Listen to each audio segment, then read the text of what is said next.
পরিবর্তনের আকাঙ্ক্ষা দিয়ে মানুষ এবার ভোট দিয়েছে। পুরনো বন্দোবস্তে মানুষ হাঁপিয়ে উঠেছে। এই নতুন আকাঙ্ক্ষার বাস্তবায়নের নাম হচ্ছে জুলাই সনদ। এর অক্ষরে অক্ষরে পালন হতে হবে। কোনো বিলম্ব, একটা দিনের জন্য বিলম্ব জনগণের মনে শঙ্কা তৈরি করে যে তাদের বাস্তবায়ন হবে কিনা। যে কারণ তারা দেখেছে এটা সম্পূর্ণ অযৌক্তিক। সেই ঘোষণায় যে অর্ডিন্যান্স এটা জারি করা হয়েছে সেখানে বলা আছে যে আমাদের সংসদ সদস্যদের শপথ গ্রহণ করাবেন তিনি এই কি বলে সংস্কার পরিষদের শপথ গ্রহণ করাবেন। এখানে যে যুক্তিতে তোলা হচ্ছে এটা খোরা যুক্তি। আমরা আহ্বান জানাবো আর কোনো বিলম্ব যদি না করা হয় আমরা ভিতরে যে আমাদের নেতৃত্বে আমরা সিদ্ধান্ত নেব আমরা কী করব। কিন্তু আমরা মনে করি যে আজকে যে এই শপথটা হলো না এটা জনগণের মনে প্রচণ্ড আশঙ্কা সৃষ্টি করেছে।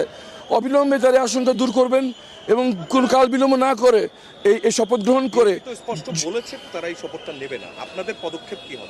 আমরা নিতে চাই। ভোগান্তি ভুলে চলে আসুন রিগালে, ওয়ারেন্টি সহ স্টাইলিশ কালেকশন নিয়ে রেডি রিগাল ফার্নিচার।